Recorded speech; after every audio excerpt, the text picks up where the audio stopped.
intelligence. But you've heard the criticism from the opposition and others about your appointment, about your role based on your relationship with Mr. Trudeau's family. So why are you the person to lead those hearings going forward rather than a judge, an independent judge who could hold hearings in camera or in public? Well, let me respond by stating basic facts. First of all, my friendship with the current Prime Minister. When our children, 5, were ages 7 to 12, we had a condo at the foot of Mont Tremblant. I knew Mr. Trudeau's father. He had a country home about 50 kilometers away in Val-Morin. On, I think, 5 occasions over several years, he and his 3 sons came and parked their car at our parking lot outside our condo, and we skied.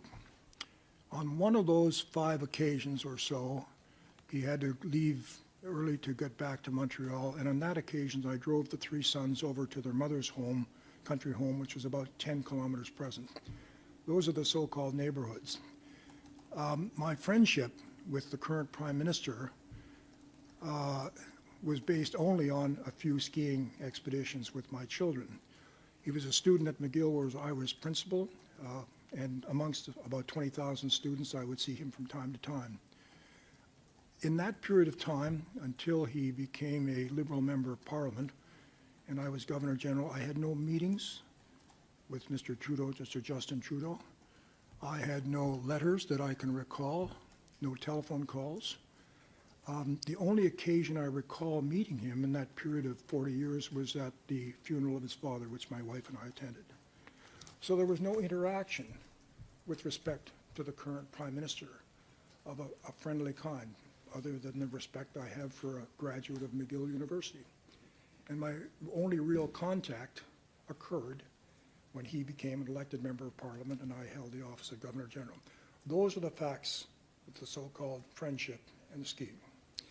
With respect to my connection to the Trudeau Foundation, I've been a general manager of universities for 27 years, very interested in any scholarship program.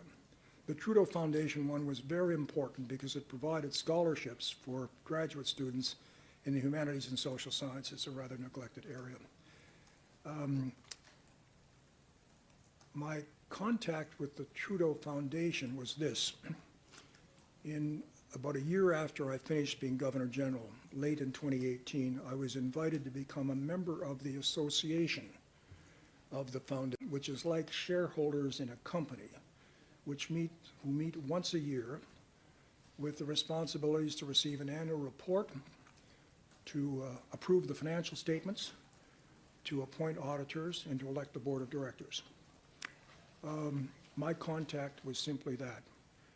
I think I attended 4 of the annual general meetings, perhaps 5 by Zoom. The one which took place in Ottawa, I think I was there for about an hour and a half, and had other appointments.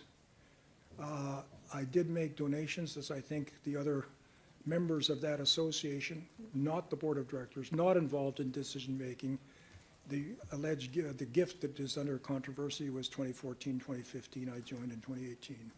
I think over the course of 4 or 5 years, donations were of the order of $300 or $400 a year, which would be less than 1% of the donations my wife and I make regularly to a number of scholarship funds that we support across the country. The third fact is this. I've been fortunate in my public life to have served as chair of or member of advisory committee or task forces on probably 2 to 3 dozen different occasions over those years, with appointments by prime ministers, several, premiers, several, ministers, and on none of those previous occasions has my impartiality or integrity ever been questioned. This is the first time it has happened. And let me simply say that's very troubling for me, because this kind of baseless set of accusations diminishes trust in our public institutions and deters people who are publicly minded, who are quite prepared to take on public service responsibility, task forces, and so on. There's a chill on that, and that's very troubling. Sorry, you addressed the question of whether you are, the criticisms about whether you're in conflict, but not the question about whether a judge could do a better job here, sworn in, hearing testimony in private or in public, sorry.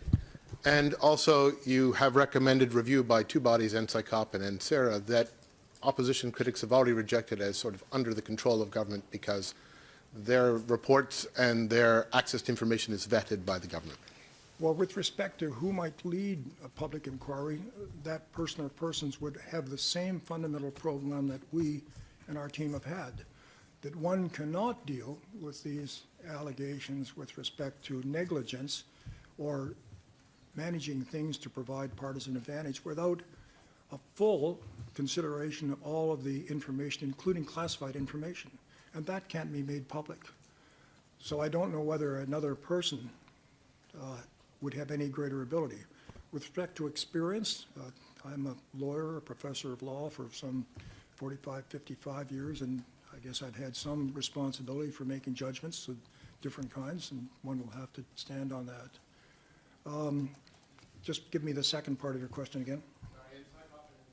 Yeah, and it's important spending some time on those bodies. NCICOP was created in 2017 as a response to this growing foreign influence effect.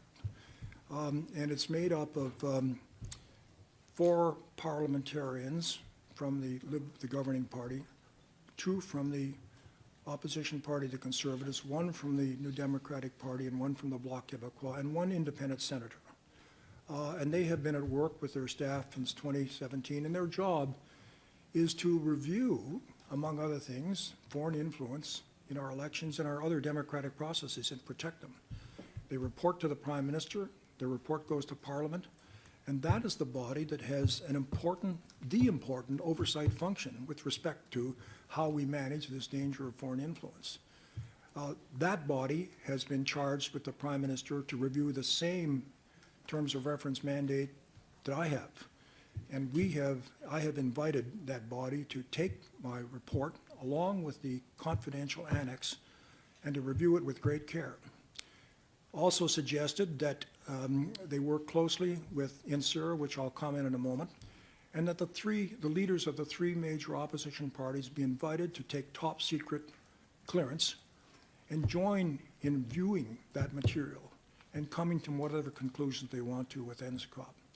That's Parliament functioning as it should be, with an oversight role. That's where it belongs, not with a retired judge and not with a professor of law of some years. That's where Parliament has to function. In NSERA, the National Security Independent Review Agency, is an executive agency with experts on foreign intelligence and other things. It's appointed on the recommendation of the Prime Minister in consultation with the leaders of the opposition parties and the leaders in Senate. So that's a collaborative appointment. Its job is to review the activities of all the agents of securities and intelligence and any particular matter that deals with things like foreign